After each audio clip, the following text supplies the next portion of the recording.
Okay, so this is our project. It's the Oregon Trail. Jason and I, we combined our projects with the prep and then the trail of the project. And so Jason can explain a little more. Because we had to choose part of the Corps of Discovery, and Jack was doing the Oregon Trail, and I was doing the preparations, and so we kind of combined our things because he was a good artist and I'm a good writer. And we both have our strengths and we have our differences. And so here's our project. And so I'm just going to read the prep part of the thing. In the early 1800s, two men named Meriwether Lewis and William Clark changed history forever. Thomas Jefferson handpicked U.S. Army Captain Meriwether Lewis as the captain for the expedition, who later selected William Clark as the assisting captain. Jefferson got interested in taking the expedition by meeting with John Leonard and by reading Mackenzie's book about the trip in 1802.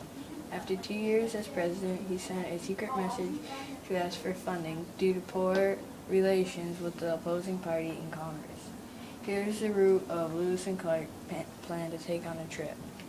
So the trail pretty much started around here, and then it kind of wound through around there, and then the big star right there, that's Oregon and where the whole gold rush was. So up the Missouri River to its headwaters, over the Continental Divide, and they would canoe down the mountains by going down Clearwater River, the Snake River, and the Columbia River, going to pass what is now Portland, Oregon, and Chella Falls at the point where William H. and Columbia Rivers. Lewis would use William Robert Rawson's 1792 notes. Lewis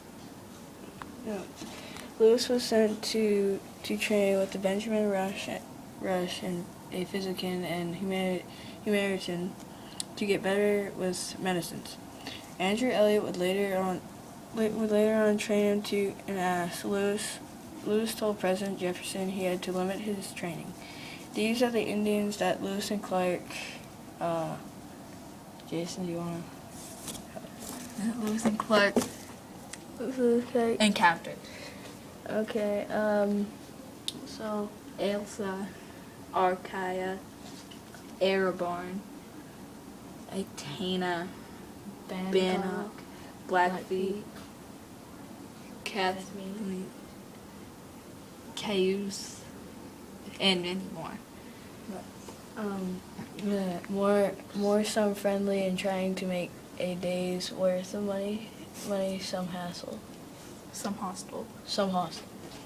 Lewis and Clark got help from Sacagawea in the western expansion by friending her, and she helped him use herbs and plants to their advantage and helped them understand the Indian language, which later helped them communicate with other Indian tribes to buy oxen or tell them if they mean any harm of the Indian tribe was hostile.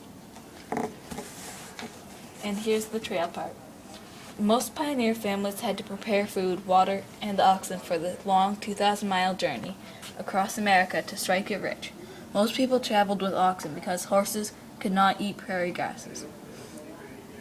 But oxen had problems too. They could only walk at a speed of 2 miles an hour, and if you tried to roping them, they would most likely kick you in the ribs. Some people ditched the oxen and walked 2,000 miles on foot, but most people that did that died of heat stroke or dehydration. Did you know that covered wagons were made by overland immigrants to transport farm goods without as much walking or carrying all of the weight? And that's all for the trail part. So that's Jason and I'm Jack. This is our project. So the end.